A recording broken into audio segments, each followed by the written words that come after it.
Pakistan's army chief tells Shia clerics, if your loyalty is with Iran, go there.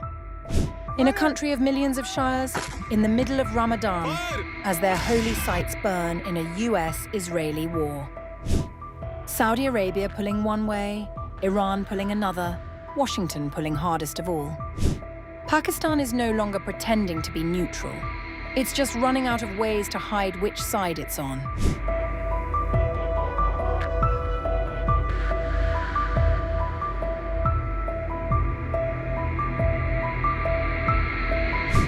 Pakistan's current trajectory reflects a state under intense internal and external pressure, where military strategy, sectarian dynamics, and geopolitical alignment are converging in ways that are increasingly difficult to manage.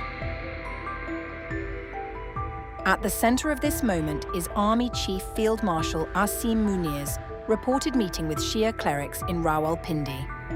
While the official version framed the interaction as one promoting unity and stability, accounts from participants suggest a far more hardline tone. The reported remark telling Shia scholars to go to Iran if their loyalties lie there, whether verbatim or paraphrased, signals a military establishment that is no longer masking its anxieties. That upheaval is being driven by the widening Iran-Israel-US conflict. The assassination of Iran's supreme leader and the subsequent escalation have triggered protests across Pakistan, particularly within its sizable Shia population. The unrest in Gilgit-Baltistan, where security personnel were killed and the army imposed a curfew, has only heightened the sense of instability. Pakistan now finds itself navigating what can best be described as a four-front dilemma. First, Saudi Arabia, with whom Pakistan signed a strategic mutual defense agreement in September 2025, is binding it to the Sunni Gulf security bloc. Second, Iran, a neighbor with deep cultural and sectarian linkages, and the ability to influence internal fault lines. Third, the domestic front, where millions of Pakistani Shias are watching how the state positions itself in a conflict that directly affects their religious identity. And fourth, Pakistan's deepening strategic alignment with the United States under Donald Trump, which is now directly engaged in a widening war with Iran. Overlaying all of this is a contradiction that is becoming harder to ignore.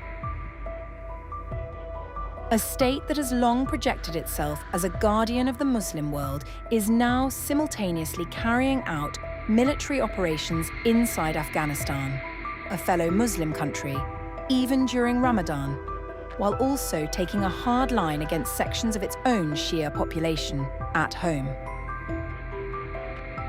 This is no longer just foreign policy, it is a credibility test. Washington has openly backed Pakistan's operations in Afghanistan, and ties between the two have strengthened significantly. But that alignment carries consequences. Civilian casualties in Afghan strikes have drawn criticism, and analysts increasingly see these operations not just as counter-terrorism, but as strategic signaling. At home, the sectarian dimension is becoming more pronounced. Groups like the Zainabiyun Brigade underline how external conflicts can bleed into Pakistan's internal landscape. The state's response, arrests, curfews, and blunt messaging suggests it is trying to contain something it fears could spiral. The result is a country attempting to balance alliances that pull in opposite directions while managing a domestic reality that does not neatly align with its external commitments. Munir's reported remarks are not just rhetoric, they reflect a deeper shift. Pakistan is no longer trying to stay neutral. It is being forced to define where it stands. And in doing so, it risks exposing contradictions that could prove far more destabilizing than any external threat.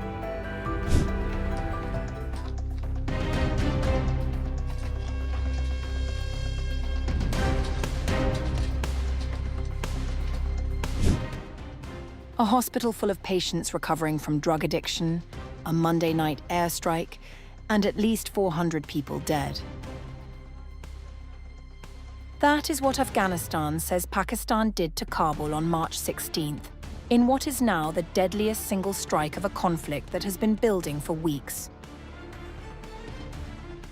The target, according to Afghan officials, was the Omar Addiction Treatment Hospital, a 2,000-bed facility hit around 9 p.m. local time. Large sections of the building were destroyed. Around 250 others were pulled out injured. Rescue teams were still recovering bodies from the rubble when the sun came up. Afghanistan's deputy government spokesman Hamdullah Fitrat posted on X from the scene, attaching a photograph of a charred hand. The Pakistani military regime carried out an airstrike at approximately 9 p.m. this evening on the Omar Addiction Treatment Hospital, a 2,000-bed facility dedicated to the treatment of drug addiction. As a result of the attack, large sections of the hospital have been destroyed, and there are serious concerns about a high number of casualties. Unfortunately, the death toll has so far reached 400, while around 250 others have been reported injured. Pakistan flatly denied it. Pakistani Prime Minister Shehbaz Sharif's spokesman Musharraf Zaidi dismissed the allegations as baseless, saying that no hospital was targeted in Kabul. In a post on X, Pakistan's Ministry of Information said the strikes had precisely targeted military installations and terrorist support infrastructure, including technical equipment storage and ammunition storage of Afghan Taliban and Afghanistan-based Pakistani fighters in Kabul and Nangarhar. It added that the facilities were being used against innocent Pakistani civilians. The ministry said that Pakistan's targeting was precise and carefully undertaken to ensure no collateral damage is inflicted. The ministry said Mujahid's claim was aimed at stirring anti-Pakistan sentiment and to cover what it described as the Taliban's illegitimate support for cross-border terrorism. But a security guard at the Omar hospital told AFP he had heard jets overhead before the bombs fell. Earlier, Afghan officials said 4 people, including 2 children, were killed, and 10 other people were wounded in southeastern Afghanistan in Monday's exchange of fire. Mustaqfar Gurbaz, a spokesperson for the provincial governor, said mortar shells fired from Pakistan overnight struck villages in the Coast province and destroyed several homes.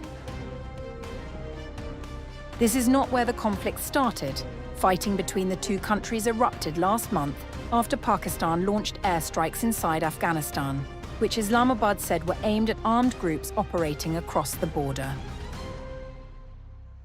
Kabul called it a violation of its sovereignty and struck back. A Qatar-brokered ceasefire from October, which had already halted one earlier round of bloodshed, collapsed under the pressure. China said that its special envoy has spent a week mediating between the two sides and had urged an immediate ceasefire. Pakistan accuses Afghanistan's Taliban government of sheltering the Pakistani Taliban, known as Tehrik-i-Taliban Pakistan, as well as Baloch separatist fighters who regularly attack Pakistani security forces. Kabul denies it.